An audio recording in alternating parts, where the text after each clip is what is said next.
जय श्री राम। अब श्री रामचंद्र जी धनुष्य यज्ञशाला में प्रवेश करने वाले हैं और श्री भगवान के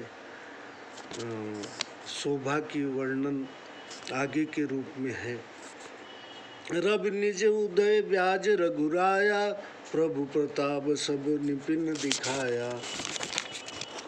तब भुजबल महिमा उद्घाटी, प्रगति धनु विघटन परिपाटी। हे रघुनाथ जी,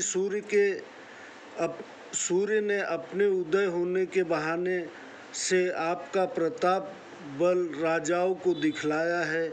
आपकी भुजाओं में के बल को प्रकट करने के लिए ही धनुष्य तोड़ने की प्रथा चली है। बंधु वचन सुनी प्रभु मुस्काने, होई सुचि सहज पुनीत नहाने। नित्य किया करी गुरु पहियाए, चरण सरोज सुभग सिर नाए। भाई के वचन सुनकर प्रभु मुस्कुराए, फिर सोच क्रिया से निवृत्त होकर स्वभाव से ही पवित्र राम जी ने स्नान किया। वे नित्य कर्म कर गुरु के पास आए, उनके चरणों में मस्तक नवाए। सतानंदु तब जनक बुलाए, कौशिक मुनि पही तुरत पठाए। जनक विनय तिन आई सुनाई, हर से बोल लिए दो भाई। तब राजा जनक जी के सतानंद जी को बुलाया और तुरंत विश्वामित्र मुनि के पास भेजा। उन्होंने आकर जनक जी की विनती सुनाई। विश्वामित्र जी ने प्रसन्न होकर दोनों भाइयों को बुलाया। सतानंद पद बंदी प्रभु, बैठे गुरु पाही जाय। चलहु तात मुनि कहु तब, पठवा जनक बुलाय। सतानंद जी के चरणों में प्रणाम कर प्रभु रामचंद्र जी गुरु जी के पास जाकर बैठे। तब मुनि ने कहा, हे तात, चलो, राजा जनक जी ने बुलाने भेजा है। सिए सोमबर देखिए जाई, ईसु कही धो देहि बड़ाई। लखन कहा जसु भाजन सोई, नाथ कृपा तब जा पर होई। अब सीता जी का स्वयंवर जाकर देखना चाहिए। ईश्वर इसको बड़ाई देते हैं। लक्ष्मण जी ने कहा, हे नाथ, वही यश का पात्र होगा जिस पर आपकी कृपा होगी। हर से मुनि सब सुनि बानी, दीन आशीष सब ही सुख मानी। पुनि मुनि वृंद समेत कृपाला, देखन चले धनुष बनशाला। सब मुनि सुंदर वाणी सुनकर प्रसन्न हुए। सुख मानकर सबने आशीर्वाद दिया। फिर मुनि मंडल सहित कृपालु राम जी धनुषशाला देखने चले। रंग भूमि आए दो भाई, असी सुधि सब पुरवासिन पाई। चले सकल गृह काज विसारी, बाल जुबान जरठ नर नारी। रंग भूमि में दोनों भाई आए हैं। यह समाचार सब नगर वासियों ने पाया तो सब बालक युवा बूढ़े नर नारी सभी घर का काम छोड़कर चले। देखी जनक भीरी भय भारी, सुचि सेवक सब लिए हकारी। तुरत सकल लोगन पही जाहू, आसन उचित देहु सब काहू। जनक जी ने देखा कि बड़ी भीड़ हो गई, तब सब सेवकों को बुलाकर कहा, तुम सब तुरंत लोगों के पास जाओ, सबको यथा योग्य आसन दो। कही मृदु बचन विनीत तिन, बैठारे नर नारी। उत्तम मध्यम नीच लघु, निज निज थल अनुहारी। उन्होंने विनय पूर्वक मधुर वचन कहकर उत्तम, मध्यम, नीच और लघु स्त्री पुरुष को सब अपने अपने योग्य स्थान पर बैठाए। राजकुतर तेहि अवसर आए, मनहु मनोहरता तन छाए। गुण सागर नागर बरबीरा, सुंदर श्यामल गौर शरीरा। उसी समय राजकुमार आ पहुँचे। मानो मनोहरता उनके पास उनके शरीर पर छाई हो। वे गुणों के समूह, चतुर, शूरवीर में श्रेष्ठ, सुंदर और गौर शरीर वाले हैं। राज समाज विराजत रूरे, उगड़न महु जनु जुग विधु पूरे। जिनके रही भावना जैसी, प्रभु मूरत देखी तिन तैसी। वे राजाओं के समाज में सुशोभित हैं, जैसे तारागणों में दो पूर्ण चंद्रमा हो। जिनकी जैसी भावना थी, उन्होंने प्रभु की मूर्ति वैसी ही देखी। देख ही राम रूप महारन धीरा, मनहु वीर रसु धरे शरीरा। डरे कुटिल नृप प्रभु निहारी, मनहु भयानक मूरति भारी। बड़े रणवीर राजा प्रभु को देखा, ऐसा देख रहे हैं मानो वीर रस शरीर धारण किए हैं। कुटिल राजा प्रभु को देखकर डरे, मानो बड़ी भयानक मूर्ति है।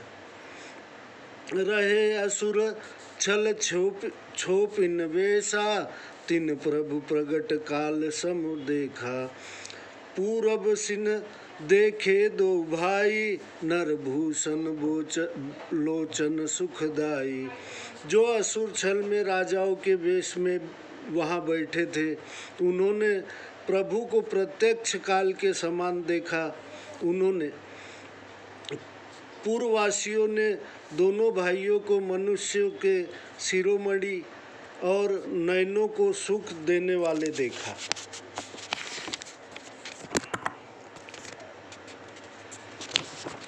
नारी विलोकत हरसि, निज निज रुचि अनुरूप।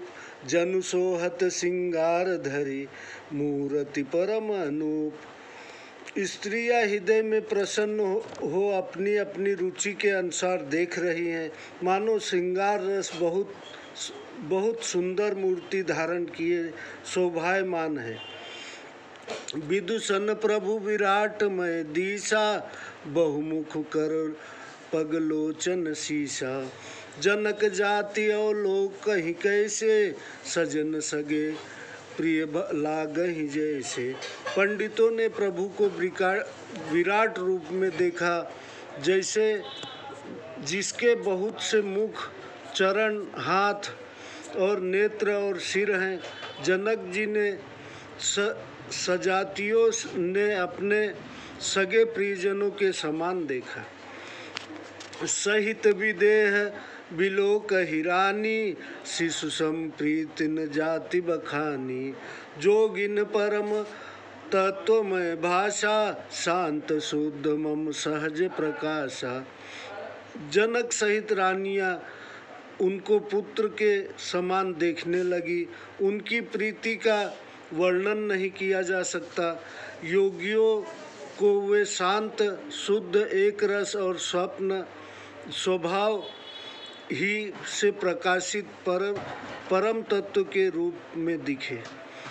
हरि भगतन देखे दो भाता, इष्ट देव सब सुख दाता। राम ही चितव भाई जेहि सिया, सो स्नेहु सुख नहीं कथनिया। हरि भक्तों को दोनों भाई इष्ट देव के समान सब सुख देने वाले जान पड़े। सीता जी श्री रामचंद्र जी को जिस भाव में देख रही थी, वह स्नेह और सुख तो कहा नहीं जा सकता। उर अनुभवति न कही सक को, कवन प्रकार कहे सब कवि को। यही विधि रहा जाहि जस भाऊ, तेहि तस देखे कौशल राव। वे सब उस स्नेह और सुख का हृदय में अनुभव तो करती हैं, परंतु उसे कह नहीं सकती। फिर कोई कवि किस प्रकार से उसको कहे। जिसका जैसा भाव था, उसने श्री रामचंद्र जी को वैसा ही देखा। राजत राज समाज महु कौशल राज किशोर, सुंदर श्यामल गौरितन विश्व विलोचन चोर। सावले और गोरे शरीर वाले और संसार के नेत्रों को चुराने वाले अयोध्या नरेश के कुमार राजसभा में सुशोभित हैं। सहज मनोहर मूरत दो, कोटि काम उपमा लगिलो। शरद चंद निकंद मुखनी के, नीरज नयन भावत जी के। दोनों के स्वरूप स्वभाव से ही मन को हरने वाले हैं। करोड़ों कामदेव की उपमा भी उनके आगे तुच्छ है। शरद पूनों के चंद्रमा को लजाने वाला सुंदर मुख और कमल के समान मन भावने नेत्र है। चितवन चारु मार मनुहरनी, भावती हृदय जाति नहीं बरनी। कल कपोल श्रुति कुंडल लोला, चिबुक अधर सुंदर मृदु बोला। कामदेव के घमंड को हरने वाली सुंदर चितवन मन को भली लगती है, परंतु वाणी से कही नहीं जा सकती। सुंदर गालों पर कानों के कुंडल झूल रहे हैं, सुंदर ठोंडी और मधुर वाणी है। कुमुद बंधुकर निंदक हासा, भुकुट विकट मनोहर नासा। भाल विशाल तिलक झलकाही, कच बिलोक लियावल लजाही। चंद्रमा की किरणों को लजाने वाली हंसी कमान से के समान टेढ़ी भौहें और मनोहर नासिका है। चौड़े मस्तकों पर तिलक झलक रहे हैं और बालों को देखकर भौरे की पाती लजा रही हैं। पीत चौतनी सरिन सुहाई, कुसुम कली बिच बिच बनाई। रेखे रुचिर कंबुकल की वात, जनु त्रिभुवन सुषमा की सीवा। पीली चौकोनी टोपियाँ सिरों पर सुशोभित है, जिन पर फूलों की कलियां बनाई हुई है। शंख के समान सुंदर कंठ में मनोहर तीर रेखाएं हैं, जो मानो तीनों लोकों की सुंदरता की सीमा है। कुज्जर मणि कंठा कलित, उरन तुलसी का माल। वृषभ कंद के हरि ठवनी, बल निधि बाहु विशाल। हृदयों पर गज मुक्ताओं के कंठ और तुलसी की मालाएं सुशोभित रही है। बैलों के से ऊंचे कंधे हैं, सिंह की सी चाल है और भुजाएं बल की समुद्र और लंबी है। कटितु निरपीत पट बांधे, कर सर धनुष बाम बर कांधे। पित यज्ञ उपबित सुहाए, नख सिख मंजु महाबबि बिछाए। कमर में तरकस और पीताम्बर बांधे हैं, हाथों में बाण और बाएं कंधे पर सुंदर धनुष और पीले जनेऊ सुशोभित है। नख से चोटी तक सब अंग महाशोभा के से छाए हुए हैं।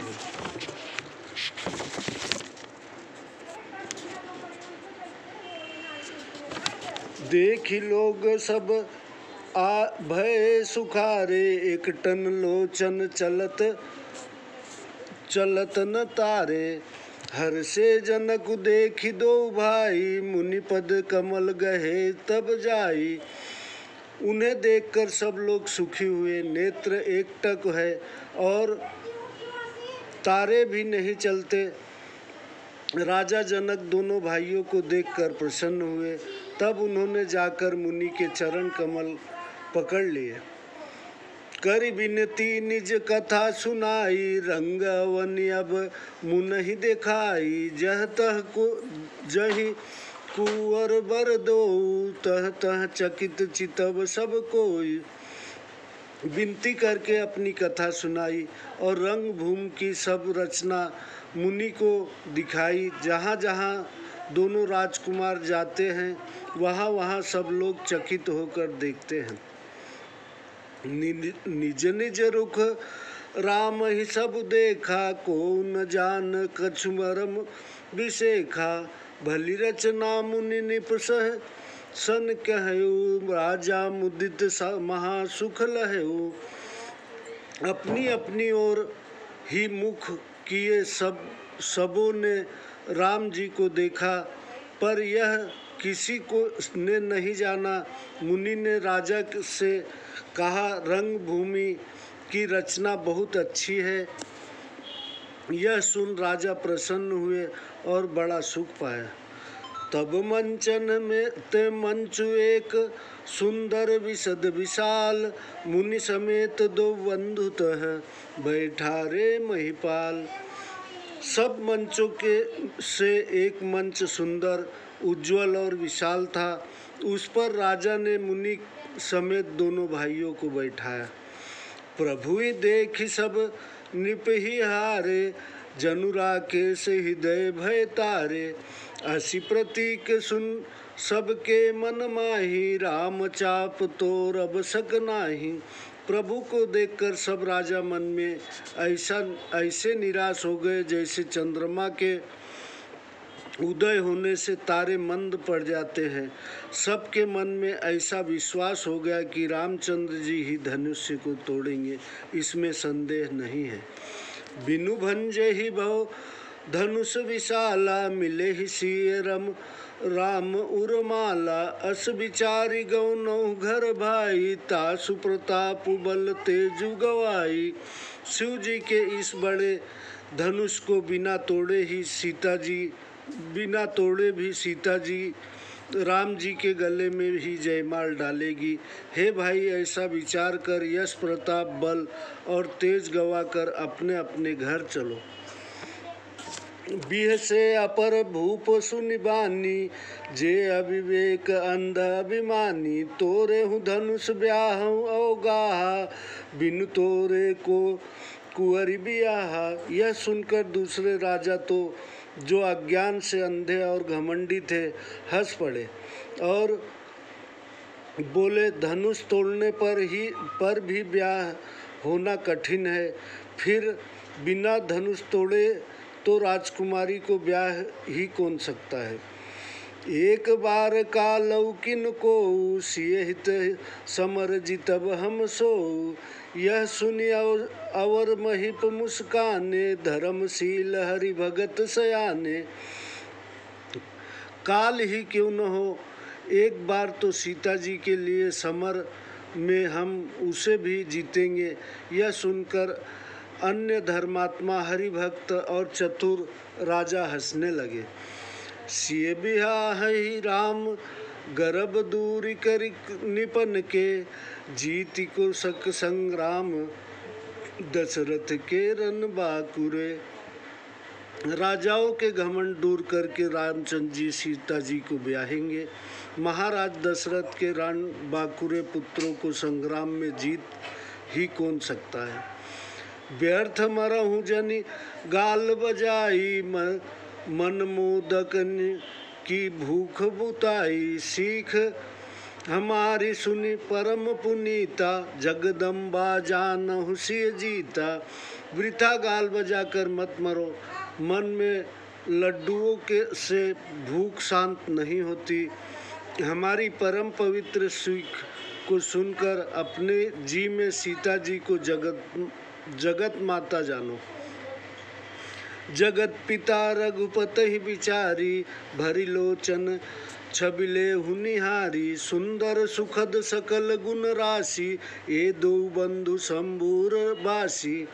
और रामचंद्र जी को जगत पिता समझकर नेत्र भर कर इनकी शोभा देख लो।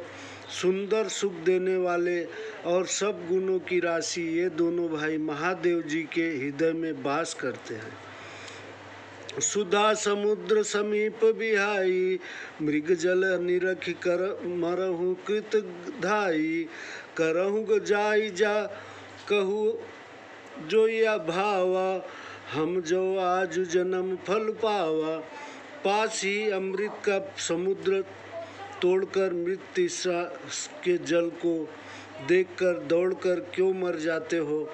जो अच्छा लगे सो करो, हमने जो आज जन्म लेने का फल पा लिया।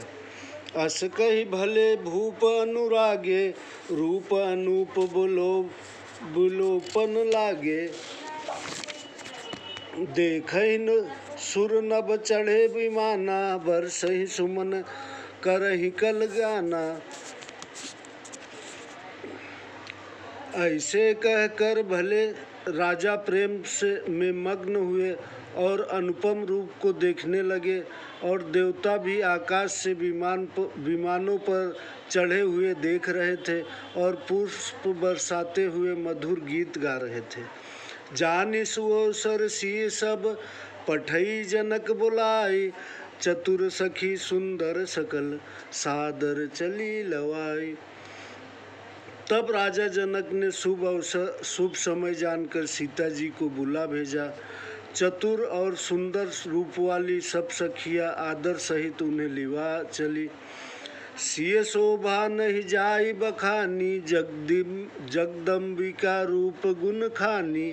उपमा सकल मोहि लघु लागी, प्राकृत नारी अंग अनुरागी। सीता जी की शोभा कही नहीं जा सकती, क्योंकि वे जगत की माता और रूप व गुण की खान है। सब उपमाएं मुझको तुच्छ जान पड़ती है, क्योंकि वे सब संसारी स्त्रियों के अंगों में लग चुकी है। सिय बर नहीं ते उपमा देई, कुकबि कहाई अजसु जो लेई। जो पट तरिय सिय समसिया, तिय समसिया जग असी जुबती कहा कमनिया। सीता जी के वर्णन में उन उपमाओं को देकर कुकुबी कहा कर कौन अपने ले। जो किसी स्त्री के साथ सीता जी की उपमा दी जाए तो संसार में ऐसे सुंदर युवती कहाँ है। गिरा मुखर तन अर्ध भवानी, रति अति दुखित अनुपति अतनुपति जानी। विष वारुणी बंधु प्रिय जेहि, कही रस रमा सम किमि व्यय देहि। सरस्वती जी बहुत बोलने वाली हैं, पार्वती जी अर्धांगिनी हैं, उनका आधा अंग शिव जी का है। रति पति को अनंग जानकर बहुत दुखी रहती है। विष और वारुणी जिनके प्यारे हैं भाई है, उन लक्ष्मण जी के समान तो सीता जी को कहा ही कैसे जाए। जय श्री राम। अब अगली कथा कल।